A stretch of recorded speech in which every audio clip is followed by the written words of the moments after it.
I'm Corporal Catherine Tournier, head of the Underwater Recovery Team for the Manitoba RCMP.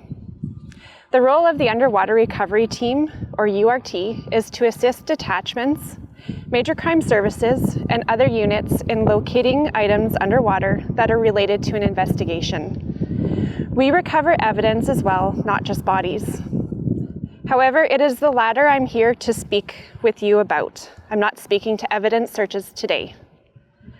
I suspect the numbers I have for you will surprise a lot of you.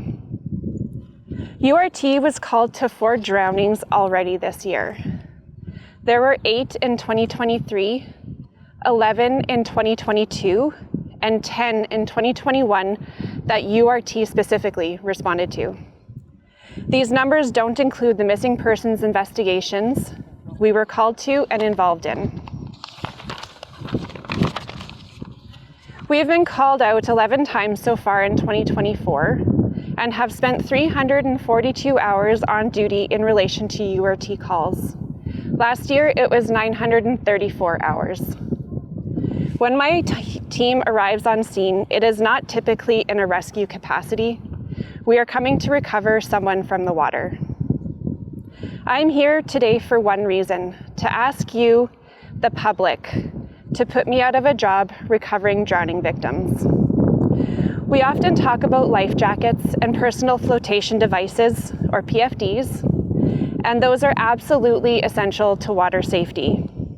What we don't always talk about is what happens that lands people in the water or makes them unable to survive in the water once they are there.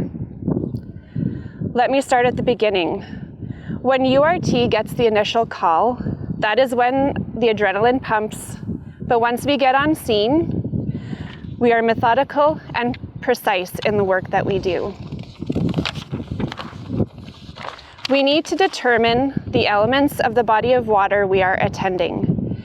Is it a lake, a river? Is it fast-moving water? Are there any obstacles in the water?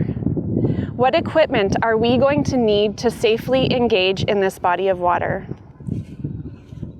Living in Manitoba, we know there is 0 to limited visibility in the lakes and rivers. When we are in the water, we are searching with our hands as much as our eyes, because you may not see anything until it is right in front of you. Our main goal is to do the recovery and get the deceased back to their families. I see the purpose of the work, I truly do, and while it is a grim job, it is one that I know is very important.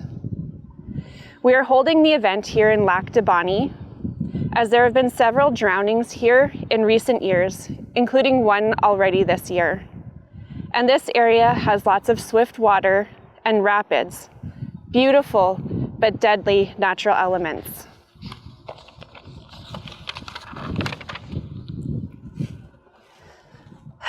You need to be very careful around fast-moving water. To give you an idea, RCMP divers who have a lot of training in dangerous waters and have spent hour upon hour in the water are required to wear a swift water PFD if there is any risk of slipping into the water. And these are experienced swimmers and divers. A recreational swimmer has little chance of surviving swift-moving waters and rapids without a life jacket or a swift water PFD. Even strong recreational swimmers can't always compete. Water is very unforgiving. One slip of your foot and you could be fighting for your life. And we have seen that here in this community. We have seen family hikes turn deadly because they decided to hike near swift water and a child slipped and went under. You don't typically wear a life jacket while out on a hike, so keeping a safe distance from the water, 3 meters or 10 feet, is a good rule. Same with campsites. It might seem like a great idea to camp near a body of water, like a river or near the beauty of the rapids, but if you're camping with young children, don't pick a site near the fast-moving water. Just dipping a toe in can cause a family to be torn apart. In the Lac du Bonny area, as well as many other bodies of water in Manitoba, there are also obstacles like dams and bridges.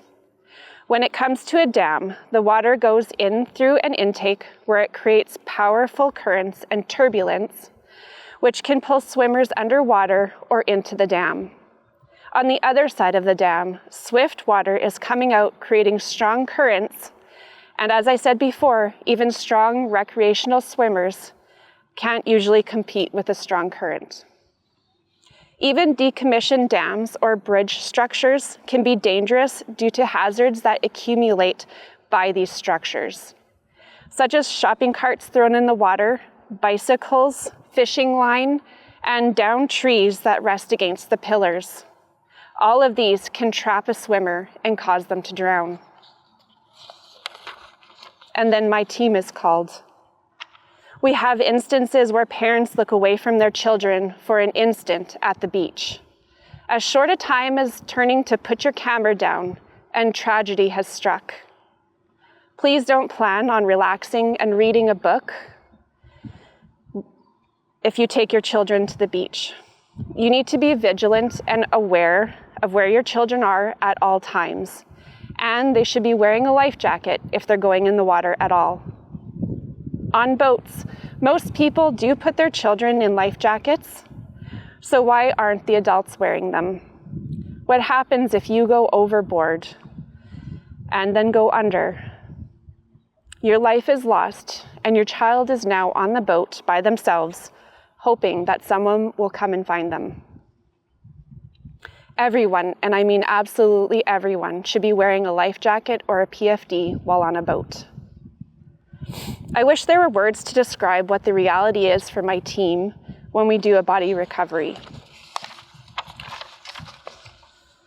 We are in the dark, searching by feel for someone's loved one, hoping to find and return them, but knowing that it will never make things right. One moment causes lifelong consequences for those left behind. I want to dive for evidence. I don't want to dive for bodies, because I don't want there to be anyone losing their life while out on the water having fun. Please put me out of a job.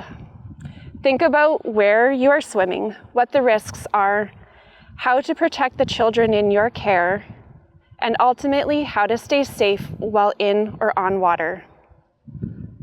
A day at the beach should not turn deadly, and it is within your control to make sure it doesn't. Thank you, and please stay safe this summer.